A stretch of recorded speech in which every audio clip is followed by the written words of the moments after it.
இயேசு இல்லைன்னா அப்படிதான். ஆனா இயேசு எனக்குள்ள இருக்கிற சந்தோஷமா இருக்கு. இன்னைக்கு ரோட்ல படுத்தாலும் நிம்மதியா கர்த்தர் தூங்க முடியும். யாருக்கும் நம்ம பயப்பட வேண்டிய அவசியமே காரணம் கர்த்தர் நம்மோட இருக்கிறார். மத்தவங்க தான் நம்மளை பார்த்து பயப்படும். அல்லேலூயா. துஷ்ட இனி உன் வழியாய் கடந்து வருவதில்லை கர்த்தர் சொல்லியிருக்கிறார். அல்லேலூயா. அடுத்தது பாருங்க, நான் ஒரு 3 காரியத்தை சொல்லி சுருக்கமா முடிச்சிடுறேன். நானே வாசித்து முடிச்சிடுறேன். தானியேல் 6 அதிகாரம் 25, 26, 27, 28. இதுல பாத்தீங்கன்னா தானியேல் தேவனுக்கு முன்பாக ஒரு ராஜா தானியேலை கொஞ்சம் சுருக்கமா சொல்றேன் கேளுங்க. தானியேல் வந்து அடிமையாக ஒரு பாபிலோன் தேசத்துல கொண்டு போகப்படுகிறார்.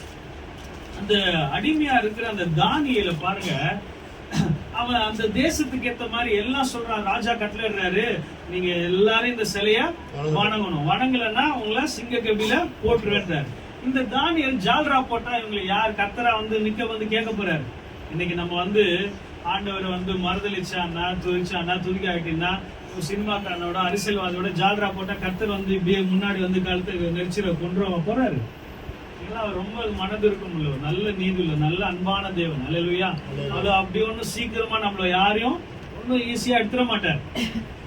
ஆனா பாருங்க, அந்த தானியேலு அவன் தேவனுடைய பிள்ளை என்பதை அந்நிய தேசத்துல நிரூபித்து காட்டினான். அல்லேலூயா. நமக்கு கிடைக்கிற நேரங்களில் வாய்ப்புகள் எல்லாவற்றிலும் கர்த்தருடைய பிள்ளை என்றதை நம்ம நிரூபித்து காமிக்கணும். அல்லேலூயா. அந்த வைராக்கியம் இருக்கணும்.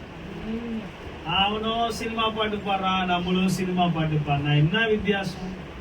எப்படி ஆண்டவர் நமக்கு அற்புதம் செய்வார், எப்படி நம்மள ஆசீர்வாதங்களை கொடுப்பாரு. அவனும் விக்கிற கோயிலுக்கு கூட ஊத்துறான், நம்மளும் அதை வாங்கி குடிச்சுக்கிட்டு. அவனும் சினிமா தியேட்டருக்கு போறான், நம்மளும் சினிமா தியேட்டருக்கு போறது. அவனும் வந்து களியாட்டம், கிளப்பு, பீச், பார்க்கு குடிக்கிறான், நம்மளும் குடிச்சுக்கிட்டு நம்மளும் ஆட்டம் போட்டுக்கிட்டு ஆண்டவரை மறந்தா எப்படி ஆண்டவர் நம்மளோட இருப்பார்? யோசித்து பார்க்கணும். தானியேல் அப்படி இல்லைங்க. அந்த தேசத்துல அவனை கொடுமைப்படுத்த நினைச்சாங்க, அவனை காலி பண்ண நினைச்சாங்க, ஒரு கூட்டமே எழும்பிச்சு. ஆனா இந்த தானியேலோட கடைசி வசனம் என்ன தெரியுமா சொல்லுது? தானியேலுடைய காரியமோ ஜெயமாக இருந்தது. உங்க வாழ்க்கையில வெற்றி பெறதுக்கு ஒரே ஒரு ரகசியம் தான், கர்த்தர் நம்மளோட இருக்கணும். அல்லேலூயா. அப்ப நம்ம அவரோட இருந்தாதான் அவர் நம்மோடு இருப்பார். அல்லேலூயா. சில நேரங்கள்ல என்ன நினைக்கிறாங்கன்னா, சண்டே மட்டும் நம்மளோட இருந்தா போதும், கர்த்தர் ஞாயிற்றுக்கிழமை சர்ச்சுக்கு மட்டும் போயிட்டு துதிச்சுட்டு வந்தா